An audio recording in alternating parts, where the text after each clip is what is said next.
I don't know if you guys have seen the trailer for Silent Hill F. I didn't see the trailer because I wanted to wait and watch it with you guys.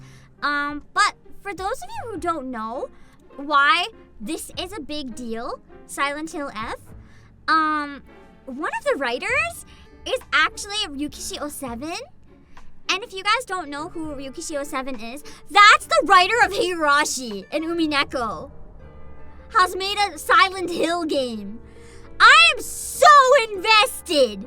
I haven't even watched the trailer yet and I'm invested. Just knowing that, and I'm like, hot damn.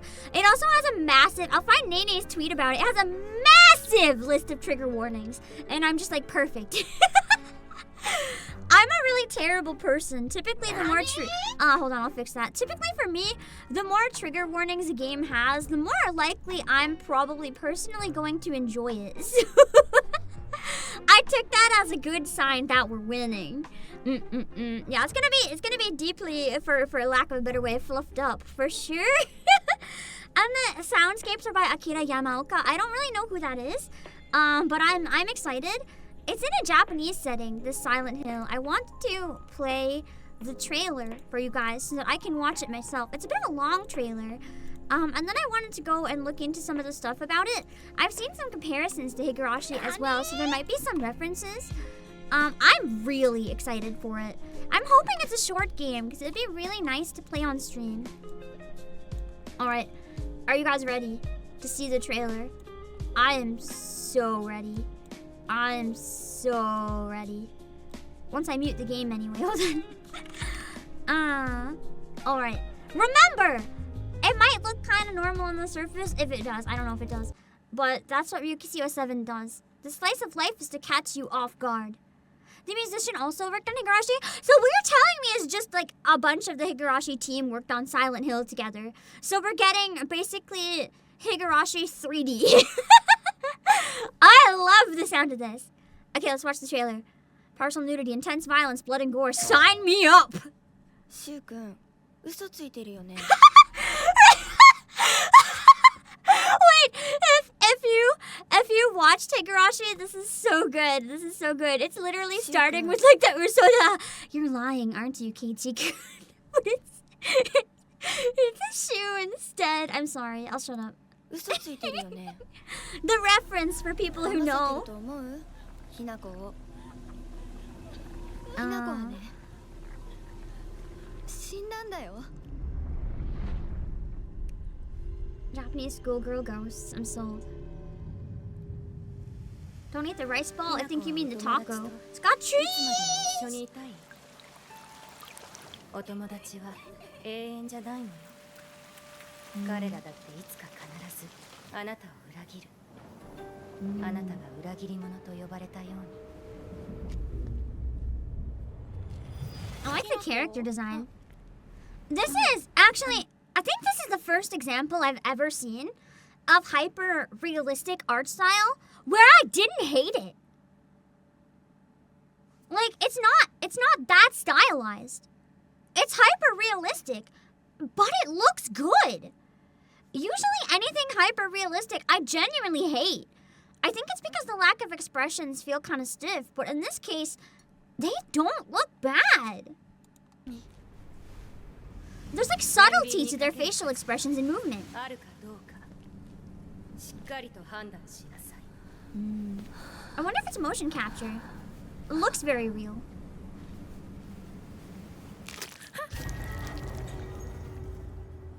It's almost exaggerated movement, more like an anime though. Yeah, the characters don't look bland. They have nice lighting and stuff. Nice textures on the outfits.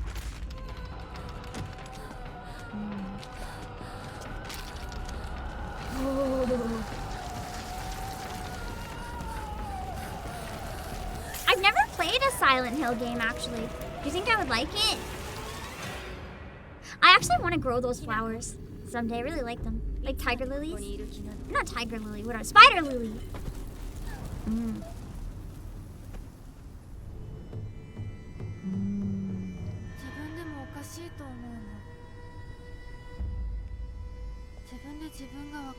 I love small town Japanese horror. Gotta be one of my favorite genres. 私かお前の夢の中ってことはないよな。 Oh, this looks so creepy. ひなこ、もう時間がない。 It looks like I know that Silent Hill is also a traditional horror, but it looks like there's a heavy amount of psychological elements in this, and I'm just I want to play now. If they drop a demo, tell me. あなたが生かされたということは、ここに至ってもまだ迷いがあるということなのね。あなたがそれに悩める時間。 All psychological. Interesting. I didn't know that. I thought it was more action horror. As someone who never played it. あなたは誰なの？さっきからなんで何もわからないふりをしているの？私はね、あんたをすぐに殺すこともできたんだよ。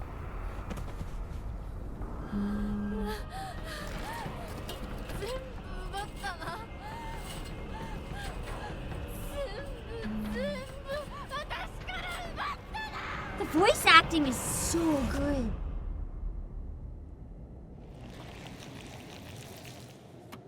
Damn, I want to play that so bad. それではお別れを。 And some sort of weird ritual. 願い Huh? I thought they were gonna cut her eyeball. Oh, they're just peeling off her face. Okay. Okay, that. Okay. That works too. Sure, peel off her face. Oh boy. Oh my god. That's so cool. I want to play. I want to play. But a facelift indeed. Yeah, I agree with Balvin. Japanese horror is a very different vibe than Western horror. I feel like often people like one and not the other. I'm a huge fan of Japanese horror though. It is a PS5 exclusive so far. As far as I know, I don't know for sure. Maybe that'll change. But yeah. I really like how Japanese horror, not always a slow burn, but often it's a bit more slow burn. It's more, it can be gory, but Japanese horror feels more like eerie and unsettling than just horror. The tropes are very different too. Like if you've seen Cabin in the Woods, it goes very heavy into like Western horror tropes, but a lot of those tropes aren't present in the same way in Japanese horror. Like if you think about like the stereotypes, like the jock, the virgin, all those characters from Cabin in the Woods, and you think of something like Higurashi or Shiki, there's not really an exact equivalent, if that makes sense.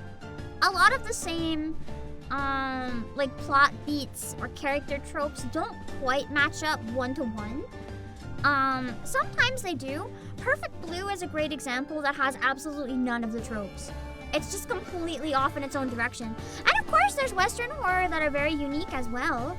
But I just find more often Japanese horror, like the tropes that do exist, are more to my interest, if that makes sense. But yeah. Silent Hill Homecoming is more mainstream horror than other games, which made it kind of a black sheep. Interesting. But yeah. Oh yeah, Japanese horror doesn't have the funny guy dies first bit. It's just like, everyone will die is the bit. Even you at the end. It's great. I'm excited for it. I really, really want to play. I saw Nene make a tweet about it, and I want to try to find her tweet and share it with you guys if I can. There was a really, really funny one that she made, and it completely popped off and went like super viral. I'm trying to find it. She was literally trending on Twitter because of it. I stopped believing in Rikishi after Loopers. Really? I heard Loopers was really good. Did you not enjoy it? I haven't had time to play it yet. But yeah, I do know that, is it Psychonia or Kikonia? All I've heard is people who say don't play that one. Apparently it's bad. Unless it's Corpse Party. True, the funny guy didn't have a good time there. I never finished Corpse Party. I have to finish it at some point. Let me see. Okay, I found it. I found her post. Nene put the Steam shop page warning for Silent Hill F is the most descriptive I've ever seen. Konami's scared that Ryukyu's7 actually wrote a horrifically good story. Oh my lord. Which is true. I want to show you guys all the warnings on the Steam page from it. It was just mid. Dang. So it wasn't bad then necessarily. It just might have been like not his best. I don't know. I'm still curious about it. I do want to play it someday. It was outside of his usual genre, I think, though, wasn't it? These are all the warnings on the game on stream. Or on Steam. The game contains depictions of gender discrimination, child abuse, bullying, drug-induced hallucinations, torture, and graphic violence. This game is set in Japan in the 1960s and contains depictions based on the customs and culture of that time. These depictions do not reflect the opinions or values of the developers or any individuals involved. If you feel uncomfortable at any point while playing, please take a break from playing or speak to someone you trust. They're just like in advance, like here's a disclaimer, please don't cancel us. It's there is some truth to that though. It's very sad when people cancel media for like stuff that makes sense for the time period it's in. It happens. Like you can't just rewrite history. You can if that's how it works in your universe, but you might not want to necessarily. And it's not glorifying any of these things. It's just, as they said, the time period. They just decided to make it accurate to the time period. But I think some of these things do maybe warrant a bit of a warning. Like the child abuse and drug hallucinations or torture. Like, I feel like graphic violence is just expected in horror. But those are things that some people probably can't deal with if caught off guard. So I can kind of understand those, but I feel like, to me, the entire statement is basically them saying, hey, we made a dark as fuck game and we're really nervous to release it, so please don't cancel us. But joke's on you, I'm into that shit. I like games that fuck with your brain. I like games that get kind of dark. It's fiction. It's not reality. Like, it's not promoting whatever the fucked up shit in it is. It's just a game presenting them for entertainment. That's all it is, and I'm excited to check it out. For all we know, that could even be like, I don't know, it could even be saying like, hey, child abuse is bad, and just showing it, because then you know it's fucking bad. But it could be necessary to the story. So I'm curious and excited. It's definitely a game. They might, here's what I view from the warning. You guys are saying the warning is stupid, but I'm going to give you a contrary opinion on the warning. Some people are seeing this warning and being like, that's dumb. My opinion on this warning is, if they are actually that concerned about the game to write this warning, they made a damn good game. If they're that worried that it's going to be really controversial, they weren't afraid to make the game they wanted, even if it was very dark and uncomfortable. And it probably is going to mess with you, weeb. I like it when devs have the freedom to make what they want to make. And this seems like a great example of something that is going to be controversial and knows it. Sure, they might have to make this kind of statement to do it, but it's not like they're backing down to pressure. They're making the games they want to make, and that excites me. I love to see when developers have like absolute batshit level of like just control over their games, I guess, rather than making something corporate that's intended to please everybody. The best example of this that I've ever played is shut up, Onion. The best example of this that I've ever played is The Coffin of Andy and Lily. You either love it or you hate it. And that's okay, because that's the intent. The author had a game that she wanted to make, and hot damn, she made it. It's genuinely one of my favorite games out there, and it's probably one of the most controversial games in existence right now. And I love it. So that kind of stuff is fun to me. I like to see when people go all out, as long as it's done like tactfully in ways that are like engaging and interesting. Then I don't care what kind of controversial stuff they go off on. I want to play it and give it a chance. I'm really excited. Yeah, the Coffin of Andy and Lily just don't give a fuck. That's why it's so good. You can tell how much she just doesn't give a fuck.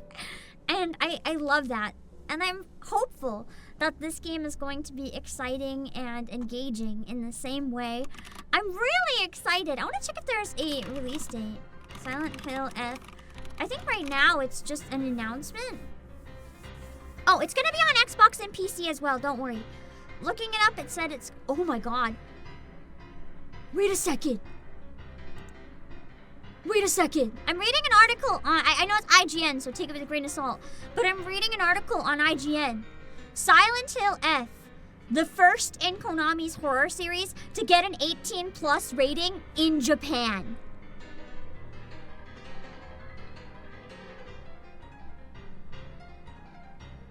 Oh boy.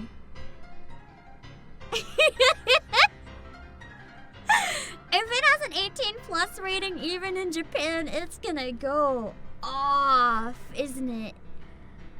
Oh my god. I'm excited even more now. As the game is still in development, certification is subject to change, but apparently a lot of companies have spotted that all the other games in the series in Japan got like the equivalent of 15 and up, but this one is 18 and up. Crazy. There's a bit of a description here as well for it.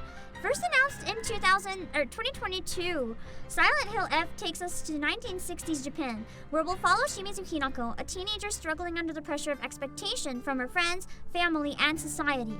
The story was written by Ryukishi 7, the creator of the When They Cry visual novel series. The reveal trailer shows Hinako in varying degrees of distress, covered in blood, wounds, and with her Japanese school uniform ripped and torn.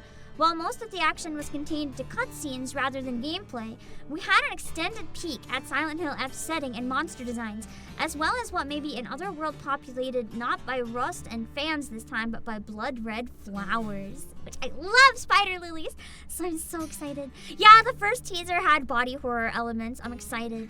Japanese folktale horror is the best shit. That's why I'm really excited. Wasn't Resident Evil Village 18+ and censored in Japan? In Japan, it wasn't 18+, but maybe if it was censored there, that would have been why. I don't know. It's not Silent Hill either way. It's different. But yeah, this one doesn't sound like it's getting censored in Japan. It sounds like they're just going all out and being like, yeah, this is adults only. I'm excited. Let me see. There was a doll. I know the Unknown Quantity on Discord posted this. I don't know where the image originally came from, unfortunately, but I thought it was pretty great and I wanted to share. So, for those of you who might have caught this Higurashi reference in the trailer even, there's a doll that was in the trailer. That's a doll that's given to Shion Sonozaki. It's almost, but not quite identical. Very close hair, bow in the same position. And it's got the same eye color, red dress. It's a different design, but to me it seems like a reference to it, and I think that's really cool.